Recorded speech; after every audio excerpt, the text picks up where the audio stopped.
Alright guys, in this video we're going to show you something a little crazy. It's a little bit ahead of schedule, but I want to show it to you guys right now. First off, let's go ahead and close out Wedding Small.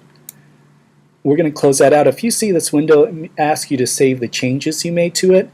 We didn't make any changes, so right now let's go ahead and select No. We're going to go ahead and maximize this image to take up the entire screen real estate, and by doing that we're just going to click on that. It maximizes it. It also changes our view of that, as you'll notice that we are in almost full screen mode to a certain extent. What I want to do right now is I want you guys to go back to Image, select Image Size, and we're going to do something crazy here. Instead of making it this large of an image, we're going to change it to about 200 pixels. Width. Now that automatically, since you can see this linked button here, it's going to change how the width and the height is for this image. Let's go ahead and click on OK. And as you guys can see, this is now a smaller image. So instead of 2,700 pixels to create the width of this image, we've now kind of narrowed it down to about 200. As you guys can see, we are zoomed in already. If we view the image as actual size, pixel per pixel on our screen, this is what it looks like.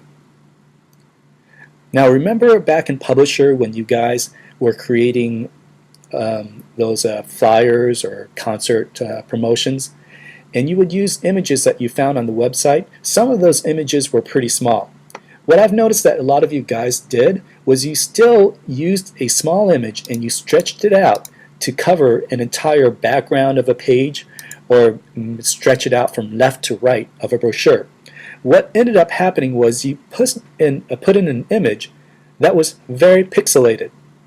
Now, in terms of a professional quality, it was not professional. You took an image that had a lot of blocks. People can recognize pixelated images, and it has this kind of a negative impact on it. The only reason that you would change an image to this small is maybe you were using it as a thumbnail or a smaller image for the website. Other than that, when we're working in Photoshop, we should always use the most number of pixels we can. Let's go ahead and save this image as something else. We do not want to save this over Wedding Large. So what we're going to do is we're going to go ahead and select File, and we're going to choose Save As. What this will do is create another copy. If you select Save, you will go ahead and save over Wedding Large, and a lot of people will be confused later on when they try to open up Wedding Large and see a very small image. So what we're going to choose is Save As, and we are going to go ahead and change the word large to tiny.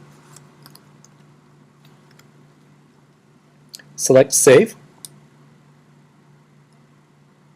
and as you'll note, I haven't clicked on the button yet, but notice that it is still in the format JPEG. We'll talk about that coming up. The options you're going to see is image options.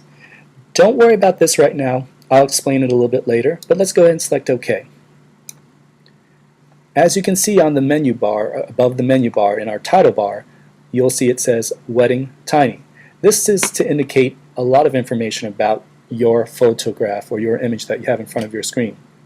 You also note that it says 500 representing that. You also note that it says 500 representing that we are zoomed in 500%. Let's go ahead and close out this image, and we're back to our original.